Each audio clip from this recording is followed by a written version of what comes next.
Times news channel देख रहे आप सभी दर्शकों का बहुत बहुत स्वागत है। मैं हूं रमनदीप कौर। इस वक्त की बड़ी खबर आ रही है प्रयागराज से। क्या है पूरा मामला, देखने के लिए बने रहिए हमारे साथ। संगम नगरी प्रयागराज में फूलपुर से भाजपा प्रत्याशी जहां प्रवीण पटेल ने नामांकन किया है, 2 सेट में उन्होंने अपना पर्चा दाखिल किया है। साथ ही प्रवीण पटेल ने जहां नामांकन दाखिल करने के बाद वे बाहर आए तो मीडिया से उन्होंने बात की। जिस तरह से विपक्ष लगातार भाजपा पे हमलावर है, उस पर उन्होंने पलटवार करते हुए निशाना साधा। कहा विपक्ष के पास कोई मुद्दा नहीं है, इसलिए वे अनर्गल बयान दे रहा है। साथ ही उन्होंने भाजपा की योजनाओं के बारे में बताते हुए क्या कुछ कहा है, आइए दिखाते हैं आपको। हमारी प्राथमिकता बड़ी स्पष्ट है कि माननीय प्रधानमंत्री जी ने जो संकल्प लिया है कि इस देश को विकसित देश बनाएंगे, उस विकसित देश के अभियान में फूलपुर की भूमिका अग्रणी हो, यही हमारा प्रयास रहेगा। लगातार विपक्ष आरोप लगा रहा है, चाहे का मामला हो, चाहे विकास के मुद्दे पे, बेरोजगार है युवा, किस तरह से? देखिए, जनता से विपक्ष एकदम कटा हुआ है। उनके पास कोई नेता नहीं है, उनके पास कोई नीति नहीं है, उनके पास कोई कार्यक्रम नहीं है, और अगर कहा जाए तो उनकी नीयत भी अच्छी नहीं है। तो निश्चित रूप से इस बात को बड़े भरोसे के साथ हम कहना चाहते हैं कि जनता के बीच में जाइए तो जनता केवल एक ही बात कहती है कि तीसरी बार फिर से माननीय मोदी जी के प्रचंड बहुमत की सरकार बनाने का काम करेंगे। इंडी गठबंधन के बड़े नेता उनका कहना है कि बीजेपी 400 पार की बात तो कर रही है, मगर वो डीजल पेट्रोल के दाम ही 400 के पार कर पाएगी, वोट नहीं। ऐसा है कि अब विपक्ष को क्या कहा जाए। विपक्ष जैसे जब जनता से कोई जुड़ा रहता है तो चीज़ों को समझता है कि किस तरीके से भारतीय जनता पार्टी और माननीय मोदी जी इस देश में विकास की रफ्तार को आगे बढ़ाने का काम किए हैं। और विपक्ष इस बार हताश है। उनको ये लगता है कि भाई सब लोग माननीय मोदी जी को तीसरी बार बहुमत की सरकार बनाने जा रहे हैं, हमारे पास कोई कार्यक्रम नहीं है, कोई बात नहीं है, तो इस तरीके से अनर्गल प्राप्त करते हैं। बहुत धन्यवाद। संगम नगरी प्रयागराज में जहां इलाहाबाद संसदीय सीट और फूलपुर संसदीय सीट से दोनों प्रत्याशियों ने भाजपा के नामांकन किया है। साथ ही नामांकन दाखिल करने के बाद दोनों प्रत्याशी जहां चंद्रशेखर आज़ाद पार्क पहुंचे और वहां प्रतिमा पर माल्यार्पण किया, तो वहीं डिप्टी सीएम केशव प्रसाद मौर्य समेत कई लोग इस रोड शो में शामिल हुए। बता दें, प्रवीण पटेल और नीरज त्रिपाठी के रोड शो में डिप्टी सीएम केशव प्रसाद मौर्य, मंत्री नंद गोपाल गुप्ता नंदी, सांसद रीता बहुगुणा जोशी समेत कई विधायक और पदाधिकारीगण मौजूद रहे और साथ ही प्रभारी अनिल राजभर भी मौजूद रहे। ये रोड शो जहां चंद्रशेखर आज़ाद पार्क से शुरू होकर कचेरी चौराहे पर खत्म हुआ और डिप्टी सीएम केशव प्रसाद मौर्य ने विपक्ष पर निशाना साधा है। साथ ही उन्होंने 400 पार सवाल पर कहा कि विपक्ष बौखलाई है, उनके पास कोई मुद्दा नहीं है, इस तरह के बयान दे रहे और साथ ही उन्होंने कई बड़े बयान देते हुए विपक्ष पर निशाना साधा और क्या कुछ कहा है, आइए दिखाते हैं आपको। यह जनशैली इसमें हमारे हमारे जो क्लस्टर के इंचार्ज और कैबिनेट मंत्री अनिल राजभर जी, हमारे सभी सम्मानित विधायकगण, हमारे सभी संगठन के पदाधिकारीगण आज के इस कार्यक्रम में सहभागी रहे। ऐतिहासिक वोटों से भाजपा यहाँ की दोनों सीटें जीते। विपक्ष कह रहा है कि आप राजनीति पूरा खत्म करना चाहते हैं, सिर्फ लीडरशाही लाना चाहते हैं। विपक्ष को पराजय का संदेश 2 चरण के चुनाव में मिल गया है। उनकी हालत खराब है, भ्रष्टाचार के दलदल में डूबे हुए हैं। जांच होगी तो उनकी तिजोरी का ताला खुलेगा और तिजोरी का जो माल इकट्ठा करके रखे थे वो तो बाहर आएगा, गरीब के देश के भलाई में लगेगा। लेकिन जिन लोगों ने तिजोरी में लूट करके भरा है उनको जेल जाना पड़ेगा। नहीं कर सकते, डीजल पेट्रोल के दाम 400 पार भाजपा कर सकती है। विपक्ष को मैंने कहा कि वो लगातार 2014, 17, 19, 22 हार का चौका लगा चुके हैं, अभी 5वीं हार के द्वार पर खड़े हैं। तो जब कोई दीपक बुझने को होता है तो बहुत ज्यादा वो फड़फड़ाता है, बहुत तेजी उसमें लौ निकलती। वैक्सीन पे सवाल उठाया, उन्होंने कहा भाजपा ने कमीशन खाया है। श्री अखिलेश यादव जी सैफई से वो कन्नौज से भी आ रहे, उनके परिवार के 5 सदस्य आ रहे हैं। जो वो पीडीए, हमारा प्रयागराज तो डेवलपमेंट अथॉरिटी है, वो पीडीए पिछड़ा दलित अल्पसंख्यक बताते हैं, लेकिन उनका परिवार है उनका पीडीए झूठ है, धोखा है और श्री अखिलेश यादव जी को कोई गंभीरता से नहीं लेता। अखिलेश जी ने कहा कि भाजपा आईसीयू में जा रही है। भाजपा आईसीयू में जा रही है। कहिए केशव प्रसाद का भाषण चुराने की आदत बंद कर दें। इंडिया गठबंधन उज्जवल रमण सिंह ने जहां गंगा की स्वच्छता पर सवाल खड़े किए थे, तो एमएलसी सुरेंद्र चौधरी ने अब पलटवार किया है। साथ ही उन्होंने 400 पार पर कहा कि विपक्ष एकदम हताश है, न घोड़ा दूर है न गधा जल्दी साफ होगा। और साथ ही उन्होंने कहा कि गंगा स्वच्छ है और ये सब आजम खां के समय पे होता था। और क्या कुछ कहा है निशाना साधते हुए सुरेंद्र चौधरी ने, आइए दिखाते हैं। दावा कर रही है तो पेट्रोल डीजल 400 पार कर सकती, 400 पार सीट नहीं होगी। देखिए सबके साथ सबके विकास आपको देखने को लग रहा है। हर जात धर्म वर्ग युवा महिला पुरुष सभी लोग सरसों छीटने की जगह नहीं चंद्रशेखर पार्क नीरज त्रिपाठी प्रवीण पटेल आदि हिंदू हृदय सम्राट डिप्टी सीएम और ये उप मुख्यमंत्री केसी देवी पटेल, रीता जोशी, अभिलाषा नंदी गुप्ता सभी अन्य पूरे कार्यकर्ता के इतिहास रचा।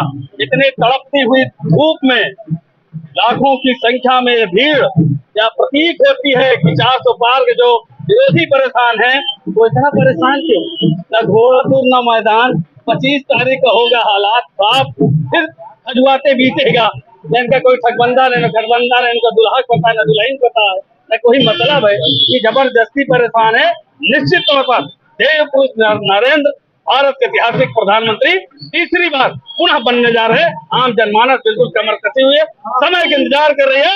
25 तारीख कितनी जल्दी है, कमल का फूल वाला बटन दबाकर ऐतिहासिक विजय कुमार। गंगा की स्वच्छता पे भी सवाल। गंगा स्वच्छता तो निर्मल गंगा है, सब जल लेके डिब्बा में लेके पीते हैं, हम तो बिजली लगा के पीते हैं। गंदगी नहीं जो है आजम साहब वो गंदगी फैलाया वो तलाशते तो अपने नजीर देते। आज अपराधी अपराध भागता है, पुलिस उसको नहीं तलाशती। तो महाराज खड़ा होता है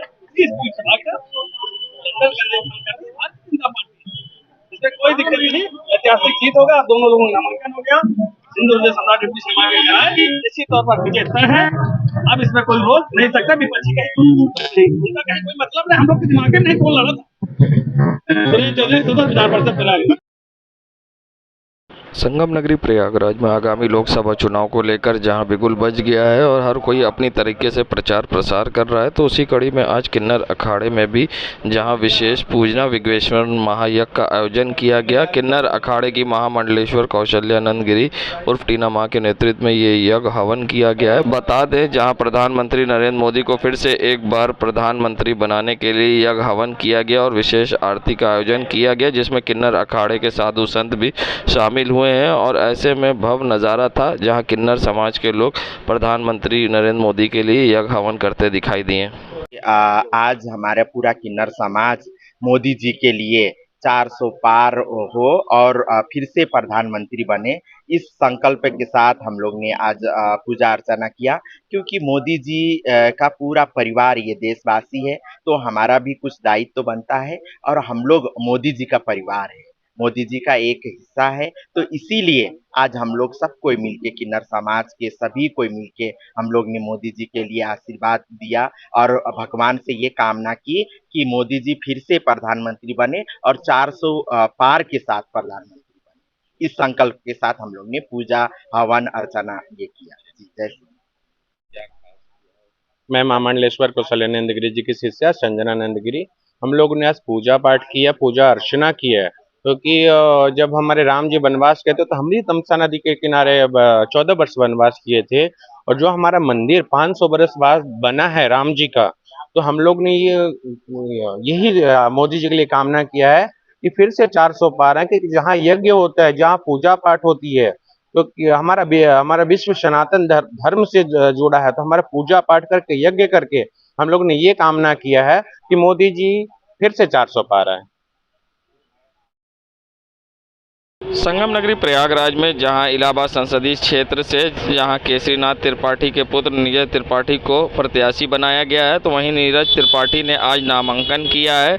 नामांकन करने नीरज त्रिपाठी संघ के उनके प्रस्तावक भी पहुंचे थे, जहां उन्होंने कलेक्ट्रेट सभागार में निर्वाचन अधिकारी के समक्ष अपना पत्र दाखिल किया है। साथ ही उन्होंने नीरज त्रिपाठी ने 2 सेट में अपना नामांकन पत्र दाखिल किया है। वहीं नामांकन दाखिल करने के दौरान भारी समर्थकों की भीड़ थी और उनकी पत्नी कविता यादव त्रिपाठी भी मौजूद थीं और सबसे बड़ी बात है उन्होंने आज नामांकन दाखिल कर दिया है और नामांकन दाखिल करने के साथ ही वे जब बाहर आए तो मीडिया से बात करते हुए उन्होंने विपक्ष पर निशाना साधा है। कहा पिछली बार से ज़्यादा हमारे इस बार आएंगे और साथ ने क्या कुछ कहा है विपक्ष पर निशाना साधते हुए, आइए दिखाते हैं आपको।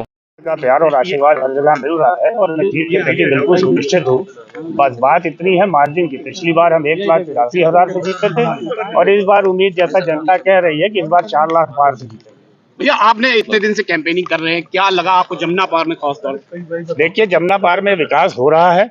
मैं जहाँ जहाँ जा रहा हूँ मैं वहाँ देख रहा हूँ कि सारी योजनाएं लागू हो गई हैं, सब पे काम चल रहा है।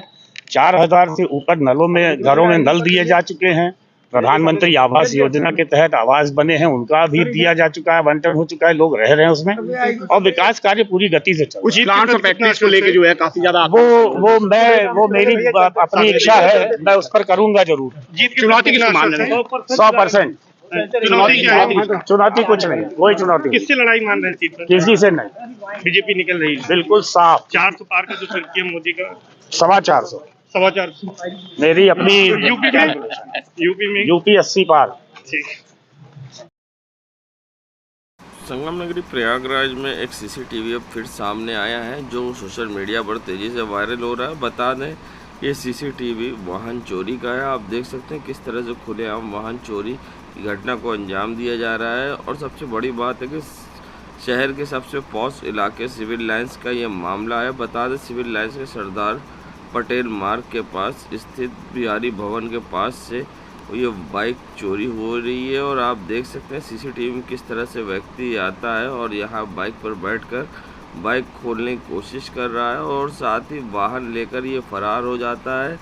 और सबसे बड़ी बात है घटना पूरी सीसीटीवी में कैद हो गई है। बता दें मोहम्मद उमर नाम के व्यक्ति की बताई जा रही है बाइक चोरी हुई है बिहारी भवन के पास से, जिसका सीसीटीवी अब सोशल मीडिया पर वायरल हो रहा है। अब देखना होगा इस पर किस तरह की कार्रवाई होती है। फिलहाल अब ये सीसीटीवी सोशल मीडिया पर तेजी से वायरल हो रहा है।